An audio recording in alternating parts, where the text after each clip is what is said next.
Well, the other part of the right wing of your caucus that's raising concerns is specific to the portion of aid that President Biden is requesting to help Ukraine, a supplemental request.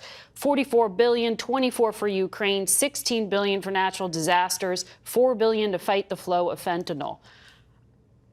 Are you going to swallow those numbers? How significantly are you going to trim them?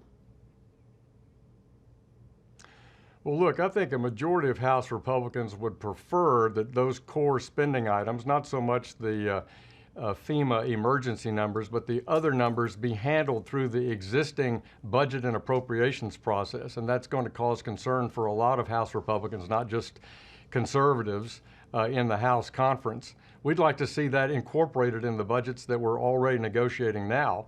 I personally support ejecting Putin from Ukraine. I support funding for Ukraine. I just introduced this week the Ukraine Reconstruction Act, which converts Russian assets to pay for the war and pay for reconstruction of Ukraine. So this is a battle that we need to win, and we're going to work out how best to do that in the next few weeks.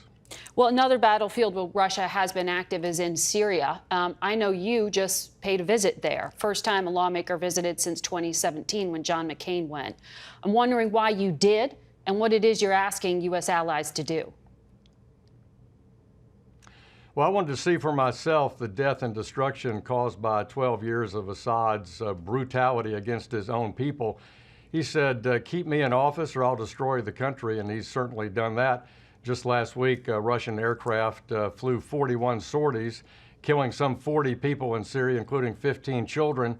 So I went across the border with my colleagues, Ben Klein from Virginia and Scott Fitzgerald from Wisconsin, and we met with orphans that had been orphaned at the Wisdom House Orphanage, which is supported by wonderful, generous donors here in Little Rock, Arkansas, to see pictures of their parents killed by Assad.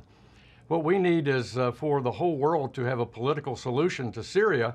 And let's recognize that this is the first battleground that Vladimir Putin began killing innocent civilians several years before he went into Ukraine. This is a failure of the national and global leadership, and we need to continue to take action to find a political solution and cut off Assad's funding, cut off his ability to have a drug trade throughout the world, and get help to the people in northwest Syria that are victims of the February earthquakes. Congressman, there is a lot to unpack on Syria with you, and I hope to do that.